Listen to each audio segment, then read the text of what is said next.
une TDS en tentant de me pendre avec du fil en PLA. Bienvenue dans cette vidéo de rentrée qu'on tourne actuellement en été. On a décidé pour commencer cette nouvelle année de faire une petite vidéo à la cool pour tout simplement répondre à vos questions. Donc j'ai Adrien derrière la caméra qui va me poser toutes les questions et moi je vais y répondre.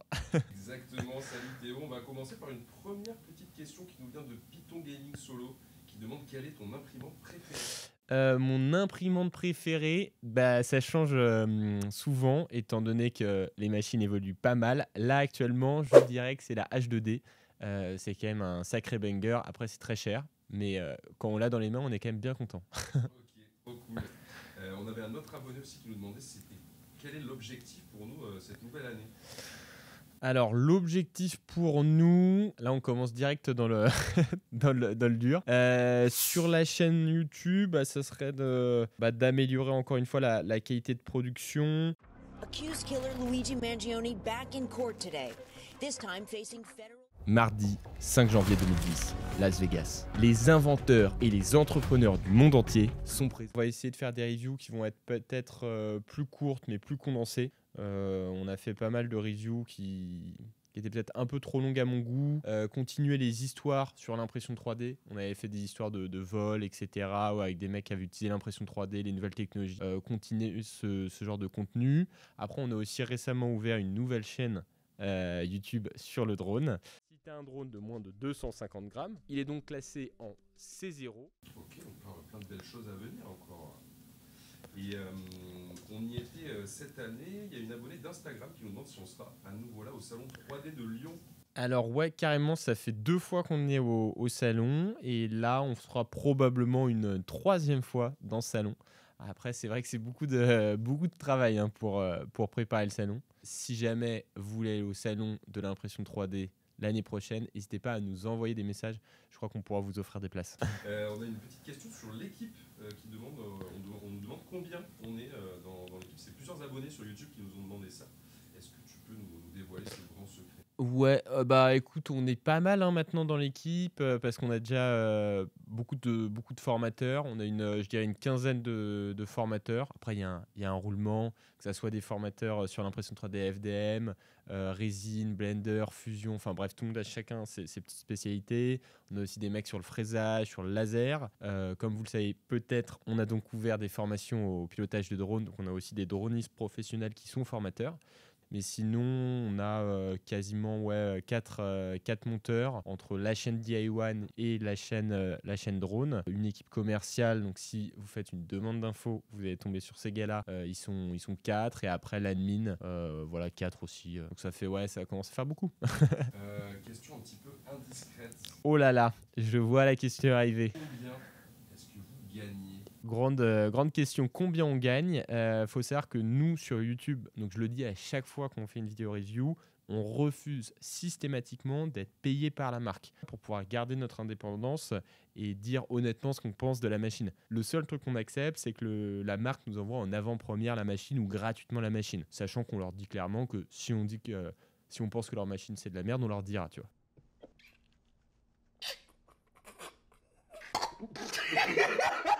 On n'a pas non plus d'autres partenariats avec d'autres trucs, je sais pas, de gaming ou je sais pas quoi. Ça, on est très souvent sollicité, mais on veut rester, nous, sur l'impression 3D. C'est vraiment ça qui nous intéresse. Donc finalement, les seuls revenus qu'on touche de la chaîne YouTube, c'est les publicités en pré-roll. Bref, les publicités qui vous embêtent. Et je vous annonce les chiffres, je les ai plus de tête, mais on doit gagner aux alentours de 1 500 € par mois, ce qui est finalement rien du tout, étant donné qu'on a toute une équipe à faire vivre, des monteurs, etc. Donc cet argent-là, on le considère à peine dans le chiffre d'affaires de la boîte. Ok. Et si tu avais un logiciel vraiment de modélisation 3D à conseiller pour un débutant, qu'est-ce que Très très bonne question. C'est compliqué parce que chaque logiciel de modélisation est spécialisé pour une utilisation. Donc je vais plutôt te dire ce que je préfère. Moi, ce que je recommande, c'est Fusion 360. Pourquoi? Parce que c'est gratuit. Donc si tu es débutant, c'est un bon argument. Et 2, c'est plutôt un logiciel qui est pensé pour la création de pièces techniques. Alors que si tu utilises des trucs genre Blender, etc., là c'est plus artistique. Y a-t-il des risques à utiliser de la résine dans le cadre de l'imprimante 3D chez soi. Ouais, la résine, c'est pas très très bon, hein. C'est quand même très polluant, etc. Faut éviter de respirer les vapeurs. Faut éviter aussi de s'en mettre sur les mains. Nous, dans l'équipe, peut-être la personne qui va monter cette vidéo fait des réactions justement quand elle est en contact de la résine. Donc, non, faut éviter. Moi, je déconseille d'utiliser de la résine si vous avez des enfants chez vous, si vous ne pouvez pas aérer votre pièce. Ou si vous êtes quelqu'un qui est bordélique, qui ne sait pas respecter des règles de sécurité assez élémentaires. Donc il faut vraiment faire gaffe. Alors que l'impression 3D FDM, ça dépend quel matériau vous utilisez, mais il y a quand même beaucoup moins de risques. Est-ce que tu aurais par exemple des exemples de réalisation des apprenants peut-être à nous montrer? Là, actuellement, pas dans mes mains, mais je peux vous montrer des créations au montage. Nous, on a des apprenants super variés, hein. Ça va du particulier qui débute totalement l'impression 3D. On a des professionnels. Et c'est ça que moi, je kiffe avec l'impression 3D, c'est qu'à chaque fois, des mecs qui nous appellent pour des projets où j'aurais jamais eu l'idée d'utiliser l'impression 3D. Donc ça, c'est très intéressant. Ouais, est-ce que tu as une marque d'imprimante préférée, toi, à titre perso? Alors là, moi, je suis sponsorisé. Non, je plaisante.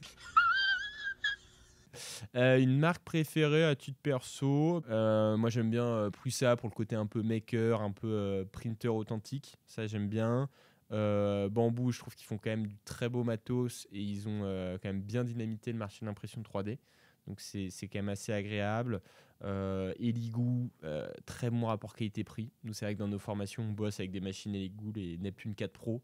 C'est des trucs pas trop chers, qui font vraiment du bon travail, qui sont vraiment fiables, c'est vraiment cool. Creality, je suis peut-être un peu moins fan. Les dernières années, ils sont peut-être un peu plus à la traîne par rapport à des bambous sans avoir une vraie identité, genre comme du Prusa. Et en soi, même avec une vieille machine, quelqu'un qui sait vraiment utiliser une imprimante 3D peut réussir à faire des trucs très bien. Voilà, ça c'est important de le dire, monsieur. Quelqu'un qui nous demande aussi où est-ce qu'on est, où est-ce que vous êtes situé, la nouvelle école, et où est-ce qu'on peut vous rencontrer? Et là, actuellement, on est situé à Paris, donc dans le 10e, 40 rue du Château d'Eau. Notre adresse est sur notre site. N'hésitez pas à venir avec plaisir, on vous offrira un café. Après, on est souvent en vadrouille, étant donné que la boîte se développe, machin truc. Je crois que ça fait 4 fois déjà qu'on déménage en 3 ans de temps. Là, on a encore un projet de déménagement prévu. Donc, regardez notre adresse sur notre site et venez voilà, quand vous voulez. Ouais, est-ce que tu as une vidéo préférée sur la chaîne ou un type de vidéo que tu... Ça dépend, mais je dirais que grosso modo, ça reste quand même les vidéos histoire où je préfère, je trouve ça assez intéressant. Allez, revenons à notre récit. Voici l'histoire du naufrage de Parrot. Les reviews, quand c'est des bonnes machines, j'adore, mais quand c'est des machines un peu moyennes, qui apportent pas vraiment de nouveautés, j'ai un peu l'impression de me répéter. Tu vois, là, les 2 dernières reviews que j'ai tournées, c'était la H2D et la Core One, c'était plutôt cool parce que c'est des machines vraiment qui étaient assez intéressantes. Et les vidéos histoire, c'est toujours très sympa. On fait beaucoup de vidéos histoire là actuellement sur la chaîne Drone. Pareil, c'est marrant, enfin t'apprends des trucs, mais c'est un total, c'est un job vraiment différent de faire ce type de vidéo. Qu'est-ce que tu attends d'une future machine en impression 3D, jusqu'à quel point ça peut évoluer?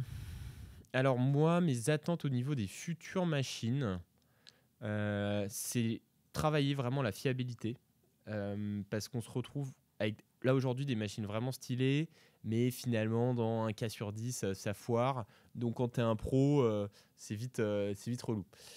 Donc moi j'attends vraiment des machines bien plus fiables, et après en termes de matériaux imprimables, si on peut avoir des machines qui commencent à imprimer à 400-450 degrés pour faire des matières comme du PEC, là ça serait ce serait un truc de ouf, parce qu'on se retrouvera avec des pièces indestructibles en impression 3D, enfin super résistantes plutôt. Okay. Ça serait vraiment très cool. En impression 3D, est-ce qu'il y a des moyens de se la faire financer si on n'a pas... Ouais. Alors, nous, notre formation classique en impression 3D, comment ça se passe? C'est à 20 heures de contenu vidéo au début, donc en autonomie. C'est grosso modo ce que tu peux regarder sur notre chaîne YouTube. Là, c'est plutôt l'histoire de te mettre dans le bain, c'est plutôt l'introduction. Et après, si tu fais une formation en individuel, tu vas enchaîner 4 semaines de formation.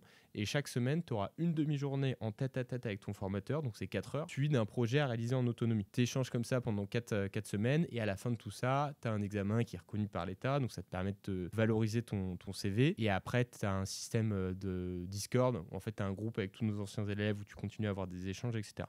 Donc ça, nous, c'est notre format classique. Ça, c'est une formation qui coûte 2590 €, ok, sachant que ça peut être financé avec le CPF, France Travail, les OPCO. Donc nous, tu as, je pense, 90% des personnes qui viennent se former chez nous, d'une manière ou une autre, en fait, ont réussi à obtenir un financement. Tu as plein d'aides et on pourra t'aider. Et après, tu as des formations aussi plus longues qui coûtent le même prix, mais qui sont des formations en groupe, là, qui s'adressent plutôt à des profils débutants. L'ambition de la nouvelle école, c'est de permettre aux personnes de maîtriser toutes les nouvelles technologies. À la base, c'était uniquement sur l'impression 3D. Après, on s'est développé sur le laser, sur le fraisage. Là, maintenant, le nouveau truc, c'est le drone.